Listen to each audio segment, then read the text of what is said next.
باللہ من الشیطان الرجیم بسم اللہ الرحمن الرحیم الحمد للہ رب العالمین وصلی اللہ علی محمد وآلہ الطاہرین اللہم صلی علی محمد وآلہ محمد. حکمت نمبر 100.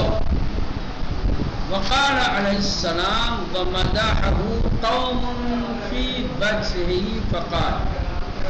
یہ جو حکمت آپ پڑھنے جا رہے ہیں، یہ حکمت امام نے اس موقع پر ارشاد فرمائی ہے جب آپ کے سامنے کسی نے آپ کی تعریف کی، مدح و ستائش کی. اس موقع پر امام نے یہ فرمایا ہے اللہم انک اعلم بی من نفسی وانا اعلم بنفسی منہ اللہم اجعلنا خیرا مما یظنون واغفر لنا ما لا یعلمون. ٹھیک، دیکھیں دوسرے لوگ انسان کے سلسلے میں جو گمان کرتے ہیں، جو علم رکھتے ہیں، جیسا جانتے ہیں، اس سے بہتر طریقے سے انسان اپنے آپ کو جانتا ہے. آپ مجھے جتنا جانتے ہیں، آپ سے بہتر طریقے سے میں اپنے آپ کو جانتا ہوں، اور خود انسان اپنے آپ کو جیسا جانتا ہے اس سے بہتر اس کا رب اسے جانتا ہے. سمجھ؟ آپ میری صرف اچھائیاں دیکھ رہے ہیں، میری برائیاں تھوڑی آپ جان رہے ہیں. اچھے بسا میں اپنی برائی کو بھی اچھائی سمجھوں اور پھر اپنے آپ کو اچھا سمجھنے لگوں. تو میں تو اپنے آپ کو اچھا سمجھ رہا ہوں، لیکن کیا خدا بھی میری ہی طرح سے میری برائی کو وہ بھی اچھا ہی سمجھے گا؟ بس سب سے بہتر انسان کا جاننے والا اس کا پروردگار ہے. کسی کو بھی سب سے بہتر طریقے سے جاننے والا کون ہے؟ اس کا رب ہے، جو انسان کی ہر بڑی چھوٹی حرکتوں کو جانتا ہے، تمام اچھائیوں اور برائیوں کا علم رکھتا ہے. امام نے فرمایا اللہم انک اعلم بی، خدایا بے شک تو زیادہ جانتا ہے بی میرے بارے میں، من نفسی مجھ سے، میں جتنا اپنے آپ کو جانتا ہوں اس سے بہتر تو مجھے جانتا ہے. وَأَنَا أَعْلَمُ بِنَفْسِي مِنْهُ، اور میں زیادہ بہتر جانتا ہوں اپنے بارے میں دوسروں سے، قوم سے، جو لوگ میری تعریف کر رہے ہیں، میں ان سے بہتر اپنے آپ کو جانتا ہوں اور مجھ سے بہتر مجھے تو جانتا ہے نا. اللہم اجعلنا خیرا مما یظنون، کہتے کہ یہ لوگ میرے سلسلے میں جو علم رکھتے ہیں، جو گمان کرتے ہیں، خدایا تو مجھے اس سے بھی بہتر بنا دے. ان لوگوں کی جو خوش خیالی ہے میرے سلسلے میں، یہ لوگ جو خیال رکھتے ہیں، جو گمان رکھتے ہیں میرے بارے میں کہ میں بہت اچھا، بہت نیک ہوں، تو خدا تو ان کے گمان سے بھی بہتر مجھے بنا دے.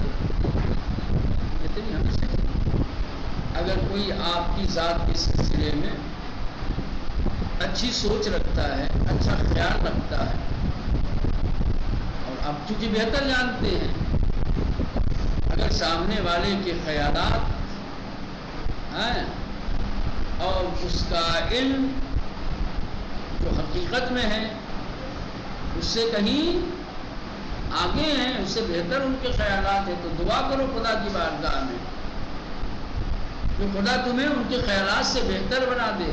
وَإِلَّا اگر کسی دن حقیقت پتہ چل گئی تو جو لوگ تعریفیں کر رہے ہیں یہی مذمت کے لیے زبانیں کھولیں گے.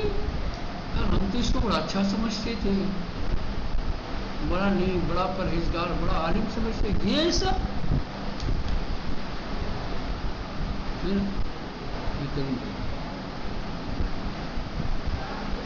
خدایا تو میرے بارے میں مجھ سے بہتر جانتا ہے، اور میں اپنی ذات کے بارے میں یہ تعریف کرنے والے افراد سے بہتر جانتا ہوں۔ پروردگار، یہ لوگ جو میرے سلسلے میں وہم و گمان رکھتے ہیں تو مجھے اس سے بہتر بنا دے، اور جو میری بدعمالیاں یہ نہیں جانتے اسے بخش دے۔ بہترین دعا ایسے موقعوں پر کہ جب کوئی آپ کی ستائش کے لیے، آپ کی تعریف کے لیے زبان کھول رہا ہو، اگر زبان کھولنے والا، تعریف کرنے والا استحقاق سے زیادہ تعریف کر رہا ہے تو دعا کرو کہ اللہ اسے بہتر بنا دے، یہ تمہارے حق میں اچھی چیز ہے۔ ٹھیک، یعنی حق تو تم رکھتے تھے، استحقاقاً بھی اگر تعریف کے قابل تھے تب بھی دعا کرو، لیکن نہیں، اس لیے کہ یہ دعا کا مقام ہے کہ چلو میں تعریف کے قابل تھا اس لیے یہ تعریف کر رہا ہے، خدا اور بہتر بنا دے تاکہ اور بہتر لوگ میرے بارے میں سوچیں، ہے کہ نہیں؟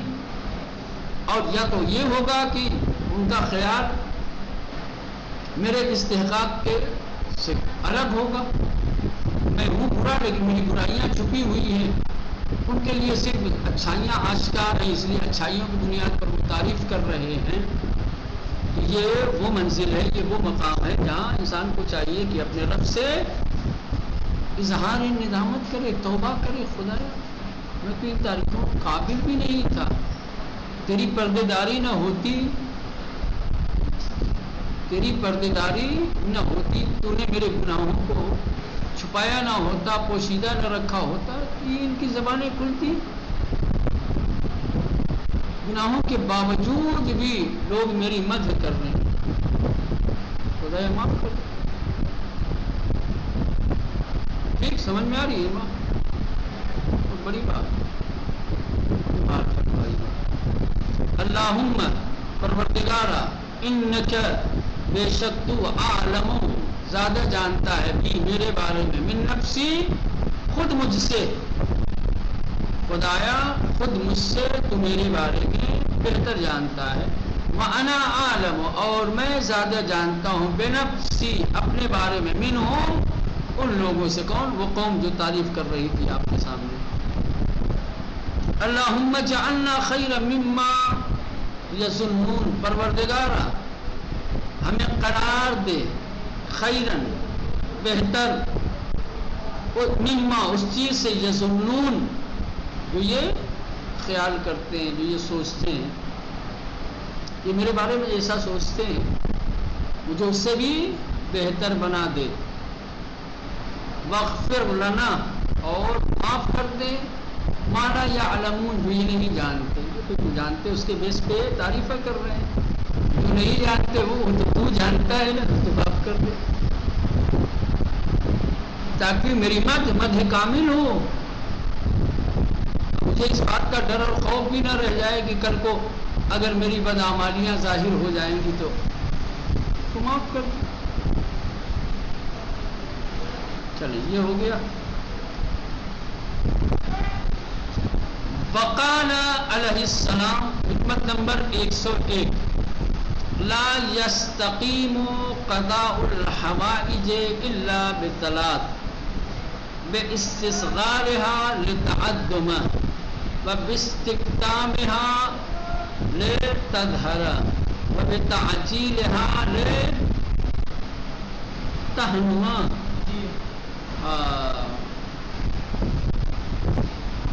دیکھیں اسلام کے اخلاقی موضوعات میں سے ایک موضوع حوائج اور دوسروں کی ضرورتوں کو پورا کرنا ہے، لوگوں کی تنگ دستی، غربت، ناداری کی طرف توجہ دینا، اور حسب حیثیت، حسب استطاعت ان کے کام آنا، ان کی ضرورتیں پوری کرنا ہے۔ گائے بگائے ہم دیکھتے بھی ہیں دوسروں کو جو دوسروں کے کام آتے ہیں، اور کبھی کبھی توفیق ہوتی ہے اور ہم کسی کے کام آنے کے قابل ہوتے ہیں، کسی کی مدد کرنے کے لائق ہوتے ہیں، تو کبھی کبھی ہم خود یہ عمل اپنے آپ میں قابل ستائش ہے، قابل تعریف ہے، سمجھ رہے ہیں؟ بے حد اس کا اجر و ثواب ہے، لیکن اس عمل کے لیے 3 اہم اور بنیادی باتیں آپ کو آیات اور روایات میں ملیں گی۔ کسی کی حاجت پوری کرنا ایک سراہنی عمل ہے، قابل تعریف عمل ہے، اس کا بے حد اجر و ثواب ہے، سمجھ لیں۔ لیکن یہ کب قائم رہیں گی، باقی رہیں گی، کہ کب آپ کو قابل اجر و ثواب بنائیں گی؟ جب اس میں 3 چیزیں ہیں۔ نمبر 1، جو بھی کسی کی مدد کے لیے اقدام کرو، جو بھی کام کرو، تم اس کام کو چھوٹا سمجھو۔ جو خیرات کی ہے، جو نیکی کی ہے، جو کسی کی آپ نے دستگیری کی ہے، آپ اس کو معمولی سمجھیے، چھوٹا سمجھیے۔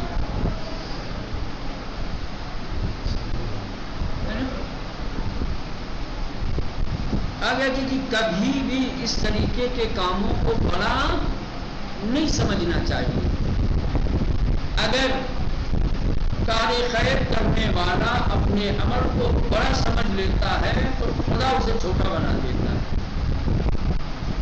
اور اگر کار خیر کرنے والا اپنے عمل کو چھوٹا تصور کرتا ہے تو خدا اسے عظیم بنا دیتا ہے۔ عظیم بنانا ہے تمہیں، چاہتے ہو کہ تمہارا چھوٹا کام بڑا ہو جائے، یا بڑا کام اور بڑا ہو جائے، تو تم چھوٹا سمجھو، تب تو میں نے کچھ نہیں کیا، یہ تو بڑا معمولی کام تھا۔ لیکن اکثر کیا ہوتا ہے، اس طریقے کے امور میں، اس طریقے کے کاموں میں چھوٹے کام کو بھی لوگ بڑا سمجھتے ہیں۔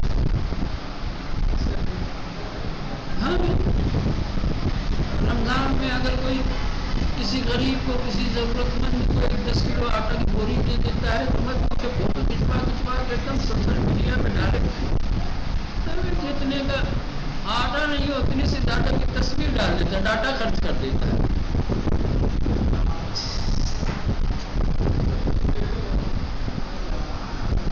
سے ایسا ہوتا ہے، ہاں آیا تھا، میں نے بھی 500 روپیہ دے دیا، میں آیا تھا ایسے ایسے کر، میں نے بھی 500 روپیہ دے دیا،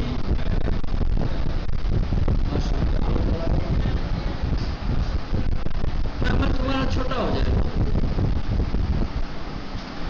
تم اگر اپنی نیکی کو بڑا سمجھو گے، تمہارے سمجھنے سے نیکی چھوٹی ہوگی۔ تم نہیں ہو کسی عمل کو بڑا کرنے والے، تمہاری کیا اوقات ہے کسی عمل کو بڑا کرو؟ ایک طریقہ بتایا گیا ہے عمل کو بڑا کرنے کا، عمل بڑا نہیں ہوتا ہے،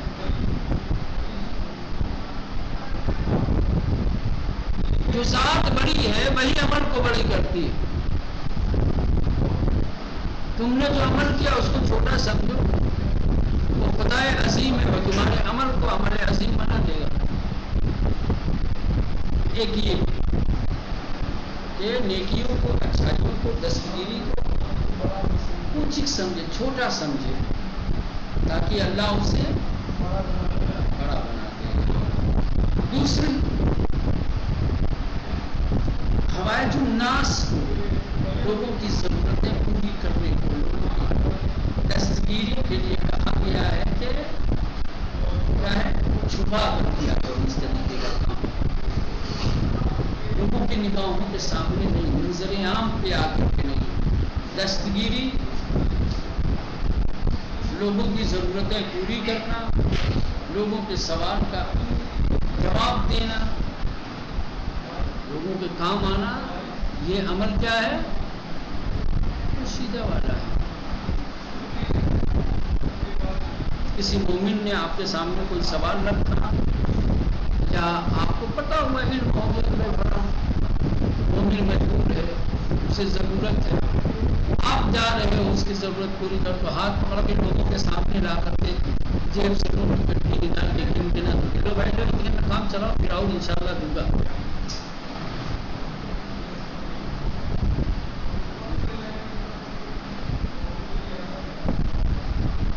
اس کو پوشیدہ طریقے سے بہت سارے واقعات ہیں.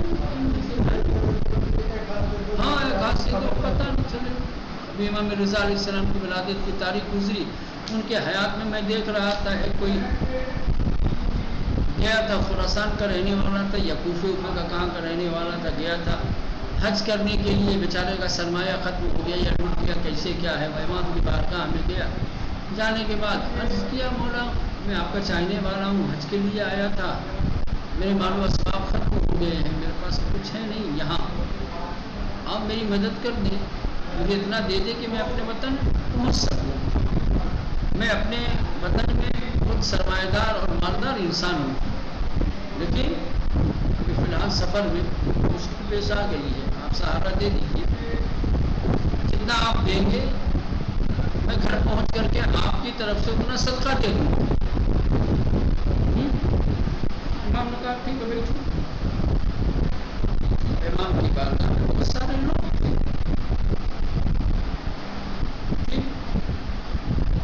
تو بیچارہ بیٹھا انتظار کرتا ہے کہ آپ دیں گے آپ دیں گے آپ دیں گے آپ دیں گے. لوگ اٹھ کے جانے لگے، اٹھ کے جانے لگے، سب چلے گئے، 3 آدمی صرف رہ گئے اور امام بھی اندر گئے. امام جب اندر گئے تو آواز لگائی، دو کے پہچان والے تھے، ان میں سے کسی تب وہ خراسانی ہے کہ گیا، بولا ہے، اب اس سے کہو یہ دروازے کے پیچھے آئے. اس سے کہا کہ دروازے کے پیچھے.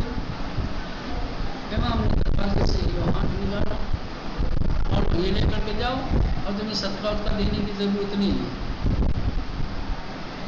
تو لے چلا گیا. ان لوگوں نے پوچھا تھوڑا دینا تھا تو یہ کون سا طریقہ تھا دینے کا؟ دروازے کے پیچھے سے پوچھا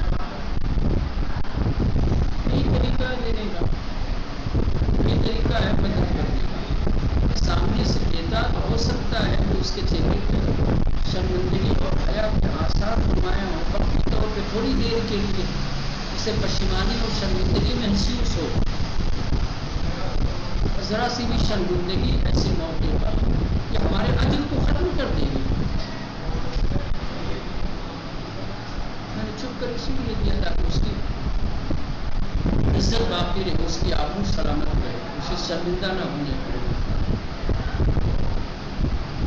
کہا گیا ہے کار خیر کے سلسلے میں کہ چھپ کر انجام دو.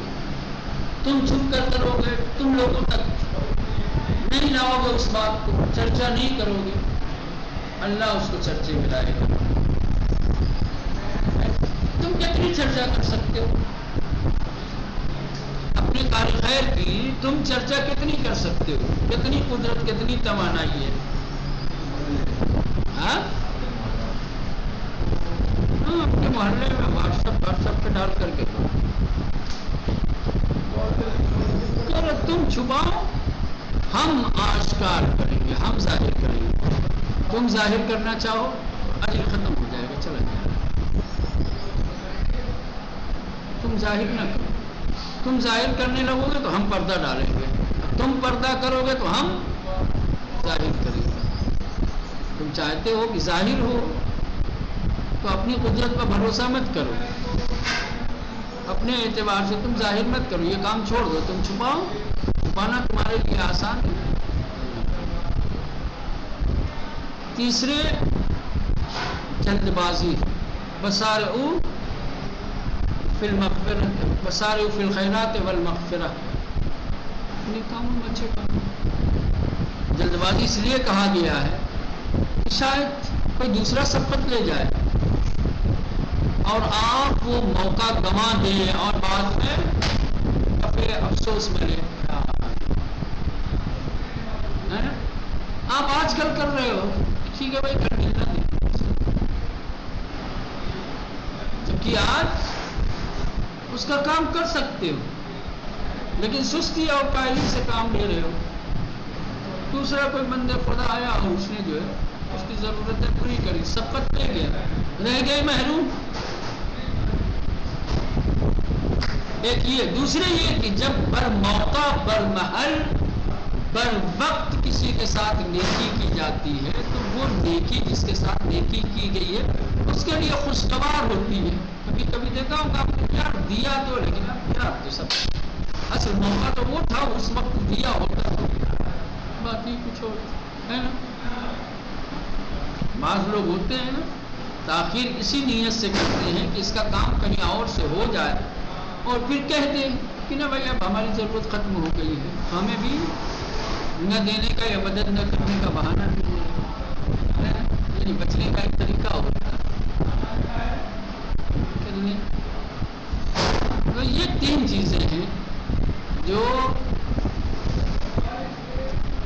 قضائے حوائج کو سہارا دیتی ہیں، جو قضائے حوائج کا ستون پلر ہے. قضائے حوائج دل پر استوار ہونا چاہیے. سمجھ رہے ہیں؟ اس سے یہ تین پائے ہیں اس پر یہ قائم ہے. چلے دیکھتے ہیں.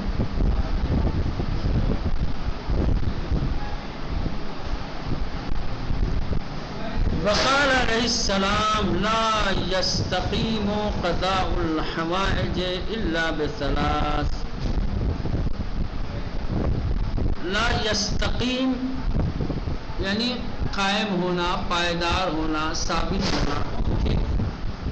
قضاء الحوائج یعنی حاجت روائی، ضرورت پوری کرنا کسی کی. ٹھیک ہے، کہہ رہے کہ حاجت روائی تین چیزوں کے بغیر پائیدار نہیں ہوتی. پائیدار نہیں ہوتی حاجت روائی مگر تین چیزوں کے ذریعے سے.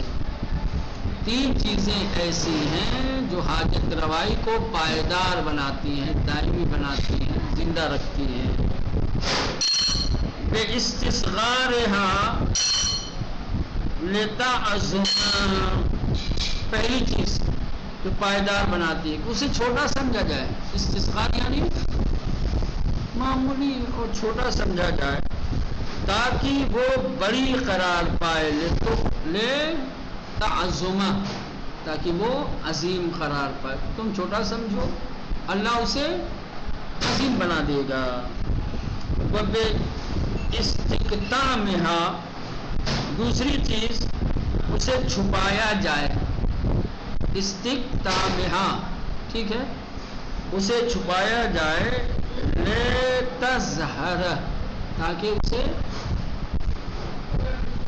ظاہر کیا جائے، آشکار کیا جائے. تم چھپاؤ، اسے ظاہر کیا جائے گا. وبتعجیلہا، جلد بازی کی جائے. حاجت روائی میں جلد بازی کرنا. لتحنو، تاکہ وہ خوشگوار ہو، تاکہ وہ خوشگوار ہو. موقع پر دیں گے تبھی تو وہ خوش ہوگا بیچارہ، اسے اس کی اہمیت سمجھ میں آئے گی، قدر سمجھ میں آئے گی. تو یہ تین چیزیں ہیں. ایک ہے استصغار یعنی چھوٹا سمجھنا، دوسرے ہے استقطام یعنی اسے چھپانا، تیسرے ہے تعجیل یعنی جلد بازی کرنا. یہ تین چیزیں ہیں کہ جو حاجت روائی کو پائیدار بناتی ہیں، زندہ رکھتی ہیں. اگر یہ تین چیزیں نہ ہوں تو پھر حاجت روائی کیا ہے؟ حاجت روائی نہیں رہ جاتی، یا پھر اس کی عمر نہیں ہے، ختم ہو جائے. چلیں اس کے بعد 102 میں ایک پیشن گوئی ہے امام کی، جو بعد میں انشاءاللہ کل